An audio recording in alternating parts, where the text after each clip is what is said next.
আজকের ক্লাসে আমি আলোচনা করব ফিউচার পারফেক্ট টেন্স সম্পর্কে। দেখো ফিউচার পারফেক্ট টেন্স কি বলেছে। Future perfect tense is used to indicate the completion of an action by a certain time in the future. কি বোঝাচ্ছে এখানে? The future perfect tense is used, future perfect tense ব্যবহৃত হয় to indicate নির্দেশ করতে, the completion of an action একটি কাজের সম্পূর্ণতা, অর্থাৎ কাজটি কমপ্লিট হয়ে গেছে, by a certain time in the future অর্থাৎ ভবিষ্যৎকালে কোনো একটি সময়ে কাজ যদি হয়ে থাকে বা কাজ হয়ে যাবে বোঝায়, তাহলে কিন্তু আমরা ফিউচার পারফেক্ট টেন্স ব্যবহার করব। বোঝা গেল? এবার বাংলাতে কী লিখেছি দেখো। ভবিষ্যৎকালে কোনো নির্দিষ্ট সময়ের মধ্যে কোনো কাজ হয়ে যাবে বোঝালে বা দুটি কাজের মধ্যে একটি আগে হবে বোঝালে ফিউচার পারফেক্ট টেন্স হয়। ক্লিয়ার হলো? তাহলে কী বললাম, যে ভবিষ্যৎকালে কোনো নির্দিষ্ট সময়ের মধ্যে কোনো কাজ হয়ে যাবে, বা এমনও যদি বোঝায় যে দুটি কাজ হচ্ছে ভবিষ্যৎকালে এবং দুটি কাজের মধ্যে যে কাজটি আগে হয়ে যাবে সেইটার আমরা ফিউচার পারফেক্ট টেন্স করব। এর আগে যেমন পাস্ট পারফেক্ট টেন্স করেছিলাম, ঠিক একই রকম করে এই ফিউচার পারফেক্ট টেন্সে করতে হবে। পাস্ট পারফেক্টে আমরা অতীতকালে করেছিলাম, দুটি ঘটনা ছিল, আর এখানে ফিউচার পারফেক্টে দুটি ঘটনা থাকবে কিন্তু ভবিষ্যৎকালে থাকবে। এর আগের ভিডিওগুলোতে আমি প্রেজেন্ট টেন্স এবং পাস্ট টেন্স সম্পর্কে আলোচনা করেছি। তোমরা যদি ক্লাসগুলি দেখতে চাও তাহলে আমি ডেসক্রিপশন বক্সে লিঙ্ক দিয়ে দেব, তোমরা দেখে নিও। প্রতিটা ক্লাস ঠিকমতো যদি করতে পারো তাহলে তোমাদের টেন্সে কোনো অসুবিধা হবে না। ভবিষ্যৎকালের দুটি কাজের মধ্যে যে কাজটি আগে হবে তার ফিউচার পারফেক্ট টেন্স হয় এবং পরের কাজটি সিম্পল প্রেজেন্ট টেন্স হয়।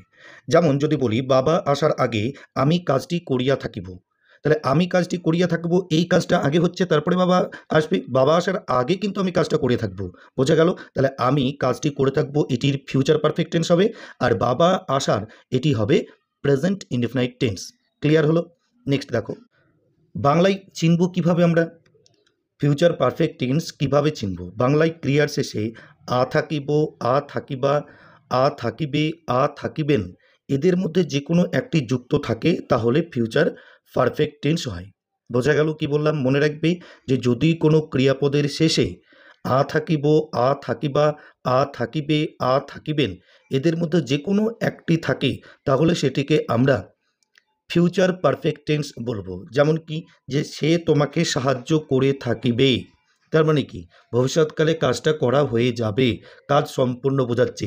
এবং সাহায্য করে থাকিবে, দেখো সাহায্য করে থাকিবে অর্থাৎ করে থাকিবে যোগ আছে বা আ থাকিব যোগ আছে, তাহলে এখানে কি হবে?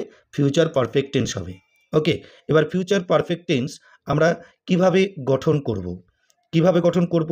যে প্রথমে সাবজেক্ট বসবে, তারপরে শ্যাল হ্যাভ, সাবজেক্ট অনুযায়ী শ্যাল হ্যাভ অথবা উইল হ্যাভ বসবে, তারপরে মেন ভার্বের পাস্ট পার্টিসিপল অর্থাৎ মেন ভার্বের তৃতীয় রূপ হবে, তারপরে অবজেক্ট বসবে, তারপরে কমপ্লিমেন্ট, তারপরে সাবজেক্ট। আবার আরেকটা যদি সাবজেক্ট থাকে, দুটি ঘটনা যদি থাকে তাহলে শেষের সাবজেক্ট বসাবো, তারপরে মেন ভার্ব প্রেজেন্ট ইনডিফিনাইট টেন্সে আমরা করব। ঠিক আছে? তাহলে কি বললাম? যে প্রেজেন্ট ইনডিফিনাইট টেন্সে আমরা করব। ওকে, দেখো তারপরে কি অবজেক্ট প্লাস কমপ্লিমেন্ট। বোঝা গেল? তাহলে প্রথমে সাবজেক্ট বসবে, সাবজেক্ট অনুযায়ী শ্যাল হ্যাভ অথবা উইল হ্যাভ প্লাস মেন ভার্বের তৃতীয় রূপ প্লাস অবজেক্ট প্লাস কমপ্লিমেন্ট। ওকে, এরপরে যদি কিছু থাকে, যদি অন্য বাক্য থাকে তাহলে সেই বাক্যটা আমরা প্রেজেন্ট ইনডিফিনাইট টেন্সে করব, অর্থাৎ subject plus main verb plus object plus complement. বোঝা গেল? এবার আমরা কিছু ট্রান্সলেট করে নিই বাংলা থেকে ইংরেজিতে অনুবাদ, তাহলে টেন্সটি একেবারে তোমাদের কাছে ক্লিয়ার হয়ে যাবে। দেখো, সে তোমাকে সাহায্য করে থাকবে। বোঝা গেল? তাহলে এখানে দেখো ভার্ব কোনটা? সাহায্য করে থাকবে। ওকে, ভার্ব কোনটা এখানে? সাহায্য করে থাকবে। তাহলে করে থাকবে ফিউচার পারফেক্ট টেন্স বোঝাচ্ছে। তাহলে আমরা কি করব? প্রথমে সাবজেক্ট বসাবো, কি আছে? হি। নিয়মটা কি বলেছিলাম আরও একবার তোমাদেরকে বলি। নিয়মটা কি আছে?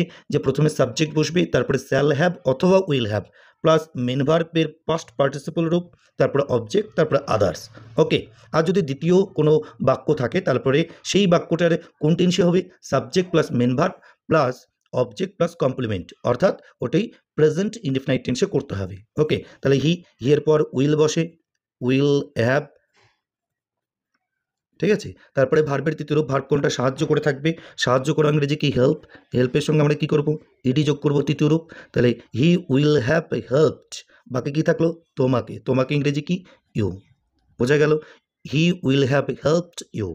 নেক্সট, আমি পৌঁছানোর আগে তুমি অফিসে গিয়ে থাকবে না, তাহলে তুমি অফিসে গিয়ে থাকবে না, এটা আগে কাজ, তাহলে আমরা কি করব, সাবজেক্ট কোনটা এখানে তুমি, এটা সাবজেক্ট, ভার্ব কোনটা গিয়ে থাকবে না, এটা ভার্ব, অর্থাৎ না আছে নেগেটিভ সেন্টেন্সে করতে হবে, তাহলে আমরা কি করব সাবজেক্ট ইউ বসাবো, ইউ, ইউর পর উইল নট বসে জানি, এবার উইল নটের পরিবর্তে আমরা শর্টে কি করতে পারি ওন্ট করতে পারি, ঠিক আছে, ওন্ট, ঠিক আছে, উইল নটের পরিবর্তে এখানে উইল নট বসালেও হবে, কিন্তু উইল নটের সংক্ষিপ্ত রূপ হচ্ছে ওন্ট, তাহলে ইউ ওন্ট, তারপরে কি করব হ্যাভ, শ্যাল উইলের পর একটা হ্যাভ বসে, তাহলে ইউ ওন্ট হ্যাভ, ভার্বের তৃতীয় রূপ কোনটা গিয়ে, গিয়ে ইংরেজি কি যাওয়া ইংরেজি গোয়ের তৃতীয় রূপ হচ্ছে গন, তাহলে you won't have gone, you won't have gone, ওকে।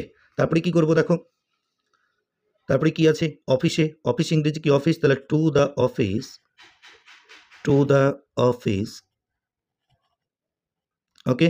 আমি পৌঁছানোর আগে বিফোর, পরের ভাবটি কি করব, পরের ভাবটি আমরা কি করব প্রেজেন্ট ইনডিফিনিট, আমি পৌঁছানো ইংরেজি কি আই, মানে আমি পৌঁছানো ইংরেজি রিচ, ক্লিয়ার হলো, তাহলে মার্টে কি হলো, you won't have gone to the office, তুমি অফিসে গিয়ে থাকবে না বিফোর আই রিচ, আমার পৌঁছানোর আগে, ক্লিয়ার হলো। নেক্সট দেখো পরেরটাই দেখো কি বলেছে 3 নাম্বার, বাবা আসার আগে কি আমি কাজটি করিয়ে থাকবো, এখানে দেখো প্রশ্ন করা বোঝাচ্ছে কি আছে, ঠিক আছে, প্রশ্ন করা বোঝালে একই নিয়মে হবে, শুধু শ্যাল এবং উইলটা আগে হবে, তাহলে এখানে আমি কাজটি করিয়া থাকিব, এটার আমরা ফিউচার পারফেক্ট টেন্স করব, তাহলে আমি কাজটি করিয়া থাকবো, করিয়া থাকা হচ্ছে ভার্ব, কাজটি হচ্ছে অবজেক্ট, আর আমি ইংরেজি আই, তাহলে আমি কাজটি করিয়া থাকবো, জিজ্ঞেস করা বোঝাচ্ছে, তাহলে আই শ্যাল হতো, যেহেতু প্রশ্ন করা বোঝাচ্ছে সেহেতু এখানে শ্যাল আই হবে, ঠিক আছে, shall I have, shall I have, verb কোনটা করিয়া থাকিব, করা ইংরেজি কি ডু, ডুয়ের তৃতীয় রূপ কি ডান, তাহলে শ্যাল আই হ্যাভ ডান কাজটি, দি ওয়ার্ক, এবার কি আছে বাবা আসার আগে, তাহলে আগে ইংরেজি বসিয়ে দেবো আমরা বিফোর, বাবা আসা, বাবা সাবজেক্ট ফাদার, আর কোন টেন্সে হবে বলেছিলাম এটা প্রেজেন্ট ইনডিফিনাইট, তাহলে আসা ইংরেজি কি কাম, তাই তো, তাহলে কামের কাম বসাবো, তৃতীয় রূপ বসাবো না, এখানে প্রেজেন্ট ইনডিফিনাইট টেন্স করতে হবে। এবার দেখো ফাদারটা যেহেতু থার্ড পার্সন সিঙ্গুলার নাম্বার, সেহেতু আমরা ভার্বের সঙ্গে এস বাই এস যোগ করবো, ঠিক আছে, shall I have done the work before father comes, okay. Next হবে আমি কি বিকাল 4টের মধ্যে বইটি পড়িয়া থাকিব না, প্রশ্ন করা বোঝাচ্ছে, আবার নাও আছে, তাহলে এই ক্ষেত্রে আমরা কি করব, প্রথমে কোনটা ফিউচার পারফেক্ট টেন্সে আছে সেটা বুঝে নেব, তাহলে আমি কি বিকাল 4টের মধ্যে বইটি পড়িতে থাকবো না, এখানে এখানে একটি বাক্য আছে, তাহলে গোটাটাই আমরা ফিউচার পারফেক্ট টেন্স করব, প্রশ্ন করা বোঝাচ্ছে, সাবজেক্ট কোনটা আমি, আমি ইংরেজি কি আই, তাহলে আয়ের পর যেহেতু শ্যাল হয় তাহলে শ্যাল আই, ঠিক আছে, তারপরে না আছে নট হ্যাভ, তাহলে শ্যাল আই নট হ্যাভ, ওকে। তারপরে কি আছে পড়িয়া থাকিব, পড়িয়া থাকিব, পড়িয়া থাকিব মানে কাজটা হয়ে যাবে, তাহলে কি হবে ফিনিশড, ফিনিশড, বইটি পড়া, পড়িয়া ইংরেজি হচ্ছে রিডিং, তাহলে কি হলো shall I not have finished reading, কি পড়িয়া থাকবো দি বুক, দি বুক, ঠিক আছে, বাকি কি থাকলো বিকাল 4টে, তাহলে বাই 4 PM, বিকাল বোঝাচ্ছে সেই জন্য PM হবে, ঠিক আছে, বোঝা গেল। ভিডিওটি যদি ভালো লাগে তাহলে বন্ধুদের মধ্যে শেয়ার করে দিও, আর যদি প্রতিটা ক্লাস তোমরা পেতে চাও গ্রামার যদি শিখতে চাও তাহলে অবশ্যই চ্যানেলটিকে সাবস্ক্রাইব করে দিয়ে পাশে থেকো, আর যারা যারা চ্যানেলটিকে সাবস্ক্রাইব করেছো তাদের জন্য অসংখ্য ধন্যবাদ, ঠিক আছে, ভালো করে পড়াশোনা করো।